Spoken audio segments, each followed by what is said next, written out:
बिना टूटे इस तरह से लंबी लंबी परफेक्ट फालूदे की सवैयाँ किस तरह से घर में बनाते हैं, और वो भी बगैर किसी मशीन के बहुत ही आसान तरीके से। और इसके अलावा किस तरह से फालूदे के लिए मज़ेदार और क्रीमी कुल्फ़ी तैयार की जाती है, तमाम टिप्स के साथ आज आपके साथ मैं कंप्लीट कुल्फ़ी फालूदे की रेसिपी शेयर कर रही हूँ। अस्सलाम वालेकुम, मैं हूँ Sadia Uzair. Welcome back to Sadia Uzair's kitchen. तो रेसिपी स्टार्ट करने से पहले वीडियो को लाइक ज़रूर कर दीजिएगा, चैनल पर नए हैं तो सब्सक्राइब भी कर लीजिएगा। बिस्मिल्लाहिर्रहमानिर्रहीम। तो कुल्फ़ी बनाने के लिए यहाँ पर मैंने एक कढ़ाई में 1.5 लीटर दूध लिया है। फ्लेम ऑन करेंगे और इसमें बॉयल आने देंगे। साथ साथ चम्मच भी चलाते रहेंगे ताकि ये नीचे ना लगे। और बॉयल आने के बाद अब इसको हल्की आंच पर इतनी देर तक पकाएंगे जब तक कि दूध रिड्यूस होकर हाफ रह जाए, और बीच बीच में से चम्मच भी चलाते रहेंगे ताकि ये नीचे ना लगे।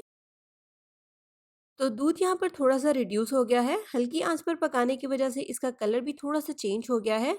अब इस पॉइंट पर हम इसमें डालेंगे आधा cup full fat milk powder और 6 से 7 टेबलस्पून या हस्बे जायका इसमें चीनी ऐड करेंगे। मिक्स करेंगे।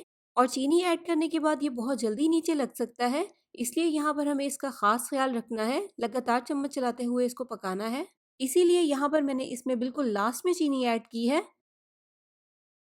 तो यहाँ पर आप देखें दूध रिड्यूस होकर हाफ रह गया है, तकरीबन 3 पाव के जितना। तो बस अब इसके नीचे फ्लेम को ऑफ कर देंगे और इसे रूम टेम्परेचर पर ठंडा होने देंगे। तो ठंडा होने के बाद यहाँ पर आप देखें ये थोड़ा सा थिक भी हो गया है। अब इससे कुल्फ़ी तैयार करेंगे। कुल्फ़ी बनाने के मोल्ड्स अगर आपके पास नहीं है तो आप इस तरह के डिस्पोजेबल गिलास या घर में जो सादा स्टील के गिलास होते हैं उनका इस्तेमाल भी कर सकते हैं। यहाँ पर मैं इन दोनों का इस्तेमाल कर रही हूँ ताकि आप इन दोनों का रिजल्ट देख लें। तो कुल्फ़ी का मिक्सचर डालने के बाद अब इन मोल्ड्स को इस तरह से अच्छे से फॉइल पेपर से कवर कर देंगे। इस तरह से हर तरफ से बहुत अच्छे से सील करेंगे ताकि कहीं से भी इसमें एयर ना जाए। सेम इसी तरह से डिस्पोजेबल ग्लास में भी कुल्फ़ी का मिक्सचर डालेंगे और इसे भी फॉइल पेपर से अच्छे से सील कर देंगे। तो अब इन्हें 6 से 8 घंटे के लिए या ओवरनाइट के लिए फ्रीज़र में रख देंगे ताकि ये अच्छे से जम जाएँ। इसके अलावा यहाँ पर मैंने कुल्फ़ी का थोड़ा-सा मिक्सचर बचा लिया था फ़ालूदे के ऊपर डालने के लिए। इसे भी फ्रिज में रख देंगे ताकि ये भी अच्छे से ठंडा हो जाए। तो नेक्स्ट अब फ़ालूदे की सवैयाँ तैयार करेंगे, लेकिन अभी इसके नीचे फ्लेम ऑफ है, फ्लेम को ऑन नहीं करना। पहले इसमें डालेंगे मेजरिंग कप से नाप कर 1.5 कप पानी, और अब मेजरमेंट वाले कप से नाप कर ही इसमें आधा कप कॉर्नफ्लोर डालेंगे। इसमें 1 खाने का चम्मच चीनी भी ऐड होती है, और चीनी ऐड करके भी मैंने इनको ट्राई किया है, लेकिन चीनी ऐड करने से मैंने नोटिस किया है कि सवैयाँ छोटे-छोटे से पीसेस में टूट जाती हैं, चाहे आप उन्हें जितना भी केयरफुली हैंडल करें। तो इसलिए हम इसमें चीनी बिल्कुल भी ऐड नहीं करेंगे। अब फ्लेम ऑन करने से पहले कॉर्नफ्लोर और पानी को पहले अच्छे से मिक्स करेंगे और फिर इसके नीचे लो फ्लेम ऑन करेंगे। हल्की आंच पर लगातार चम्मच चलाते हुए इसको पकाएंगे ताकि ये नीचे ना लगे। तो यहाँ पर आप देखें ये अच्छे से थिक तो हो गया है, लेकिन अभी इसका कलर वाइट है। थोड़ा सा मजीद पकाएंगे ट्रांसपेरेंट होने तक, क्योंकि इस पॉइंट पर अगर हम इससे सवैयाँ तैयार करेंगे तो वो टूटेंगी। तो देखिए मिक्सचर थोड़ा सा ट्रांसपेरेंट हो गया है। ये कलर बिल्कुल परफेक्ट है सवैयाँ बनाने के लिए। अब इस मिक्सचर को बिल्कुल भी ठंडा नहीं होने देना। गरम गरम मिक्सचर से ही हम फालूदा की सवैयाँ तैयार करेंगे। तो फालूदा की सवैयाँ बनाने के लिए हम इस तरह का एक थिक और मजबूत चॉपर लेंगे। मेरे पास अच्छी क्वालिटी के ये थिक वाले पाइपिंग बैग हैं, लेकिन एहतियातन इनको भी मैंने डबल कर लिया है ताकि गरम गरम मिक्सचर और प्रेशर की वजह से ये फटे नहीं। उससे आपका हाथ भी बहुत बुरी तरह जल सकता है, इसलिए बहुत ही एहतियात के साथ ये काम करें। मोटा थिक शॉपर या पाइपिंग बैग लें और उनको भी डबल कर लें। इसके अलावा अगर आपके पास नोजल वाली इस तरह की सिलिकॉन की सॉफ्ट बॉटल है तो आप इसका इस्तेमाल भी कर सकते हैं, लेकिन पानी वाली डिस्पोजेबल बॉटल का इस्तेमाल बिल्कुल भी मत कीजिएगा क्योंकि वो बहुत सख्त होती हैं, उससे सवैयाँ ठीक से बनेंगी नहीं। तो अब आपको जितनी भी मोटी या बारीक सवैयाँ बनानी है उस हिसाब से आगे से इसको काट दें।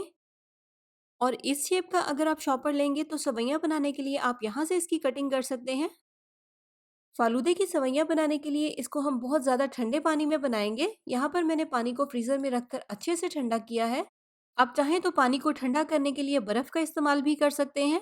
और इसके अलावा इस पाइपिंग बैग को यहाँ पर मैंने एक कपड़े की मदद से पकड़ा है। बहुत ही गर्म है, यहाँ पर आपने बहुत एहतियात करनी है। तो गरम मिक्सर ऐड करने की वजह से पानी का टेम्परेचर भी थोड़ा सा गर्म हो गया है। अब हम इनको 1.5 से 2 घंटे के लिए या इतनी देर तक फ्रिज में रखेंगे जब तक कि पानी दोबारा से बहुत अच्छे से ठंडा हो जाए। और इनको हमें बिल्कुल भी नहीं हिलाना, बहुत ही सॉफ्ट है, टूट जाएंगी। बस ये ध्यान रखें कि इनको फ्रिज में रखना है, फ्रीजर में नहीं। तो यहाँ पर मैंने इन्हें 3 से 4 घंटे के लिए फ्रिज में रख दिया था। अब ये बहुत अच्छे से सेट हो गई हैं। इस तरह से अगर हम इनको उठाकर चेक करेंगे तो ये बिल्कुल भी नहीं टूटेंगी। लेकिन फिर भी आपको इनको बहुत ही एहतियात के साथ हैंडल करना है। ये देखिए बिना टूटे और बगैर किसी मशीन के कितनी परफेक्ट बनी है। तो कुल्फी आप देखें अच्छे से जम चुकी है। ग्लास को काट कर इसको निकाल लेंगे और फिर इस तरह से इसके स्लाइसेस काट लेंगे जिस तरह से कमर्शियली इसको सर्व किया जाता है। कुल्फी को सर्विंग प्लेट में निकालकर साइडों पे फालूदे की सवैयां डाल देंगे। और जो कुल्फी का मिक्सर हमने फ्रिज में रखकर ठंडा किया था वो इसके ऊपर डाल देंगे। अब इसके ऊपर थोड़ा सा लाल शरबत डालेंगे जो कि गर्मियों में शरबत वगैरह बनाने के लिए इस्तेमाल किया जाता है। जिस भी ब्रांड का पसंद हो आप ले सकते हैं। इसके अलावा जो कुल्फी हमने मोल्ड में सेट की थी वो भी आप देखें अच्छे से सेट हो गई है। सेम उसी तरह से इसके स्लाइसेस काटेंगे। सर्विंग प्लेट में रखकर साइडों पर फालूदे की सवैयां डाल देंगे। इसके ऊपर भी थोड़ा सा कुल्फी का मिक्सचर और लाल शरबत डालेंगे। तो कुल्फी फालूदा की सिंगल सर्विंग भी तैयार है, जिस तरह की हम किसी भी रेस्टोरेंट में जाकर खाते हैं। तमाम टिप्स को फॉलो करते हुए आपने इस रेसिपी को एक बार ज़रूर ट्राई करना है। यकीनन आपको ये बहुत पसंद आएगी। अगर आपको मेरी रेसिपीज़ पसंद आती हैं तो कमेंट सेक्शन में कमेंट करके फीडबैक भी ज़रूर दिया करें। तो इसी के साथ साथ वीडियो को लाइक, शेयर और चैनल को सब्सक्राइब ज़रूर कीजिएगा। अपना बहुत सा ख्याल रखिएगा, दुआओं में याद रखिएगा। Thank you for watching. अल्लाह हाफिज़।